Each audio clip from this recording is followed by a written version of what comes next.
कानपुर में 3 जून को हुई हिंसा के पीछे D2 गैंग का भी हाथ होने की बात सामने आई है। ये वही इंटरस्टेट गैंग है जो एक ज़माने में अंडरवर्ल्ड डॉन दाऊद इब्राहिम का काफ़ी करीबी हुआ करता था।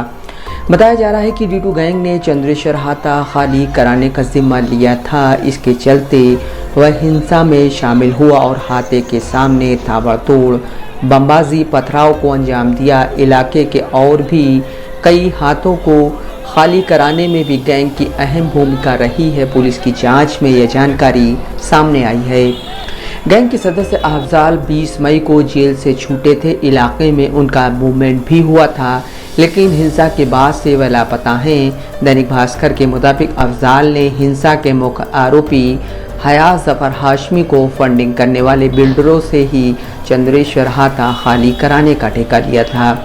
हाते के सामने खून खराबे की जिम्मेदारी गैंग ने ली थी। इस गैंग ने इससे पहले कन्हैया बाबू का हाथा, मुरारी लाल का हाथा, कल्लूमल स्ट्रीट, विशु बाबू का हाथा समेत इलाके के 1 दर्जन हाथों को खाली कराया था। अब इन हाथों में मल्टी स्टोरी बिल्डिंग खड़ी कर दी गई है। मुन्नालाल स्ट्रीट को कादरी हाउस के नाम से जाना जाता है। अब यहाँ इकलौता चंद्रेश्वर हाता ही बचा है। नई सड़क की इस कीमती ज़मीन पर अब बिल्डर नज़र गड़ाए हुए हैं। कानपुर हिंसा के दौरान इस हाथे को भी खाली कराने के लिए टारगेट किया गया था।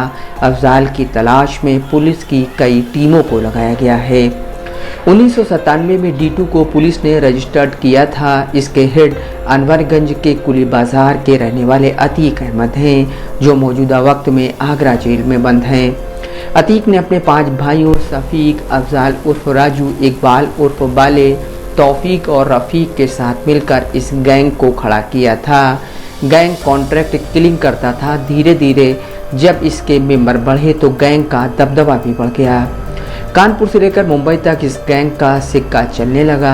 शफीक की मुंबई में ही मौत हो गई। अतीक आगरा जेल में बंद हैं। तौफीक को साल 2004 में पुलिस ने एनकाउंटर में मार दिया था। इसके बाद रफीक का भी एनकाउंटर हो गया। रिपोर्टों के मुताबिक कानपुर के D2 गैंग ने साल 1972 से कानपुर में अपराध की शुरुआत की थी। ताबड़तोड़ कत्ल करके यह गैंग कानपुर से लेकर यूपी और मुंबई तक चर्चा में आ गया। गैंग के मेंबर तौफीक और रफ़ीक छोटा शकील के जरिए दाऊद के संपर्क में आए। इसके बाद दाऊद के लिए कॉन्ट्रैक्ट किलिंग करने लगे। तब यह गैंग इंटरस्टेट गैंग के रूप में रजिस्टर्ड किया गया था। बताया जाता है कि 2 सियासी जमातों के बड़े नामी लीडर भी गैंग के कॉन्टैक्ट में थे। इनमें से एक जमात के एक लीडर से गैंग की अनबन हो गई। इसके बाद गैंग का ग्राफ नीचे आने लगा।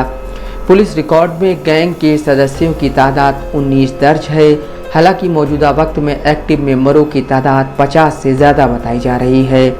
पुलिस की रिपोर्ट के मुताबिक गैंग ने कई साल पहले अपना काम करने का तरीका बदल लिया था। गैंग अब कॉन्ट्रैक्ट किलिंग छोड़कर शहर के कई बिल्डरों से जुड़ गया है।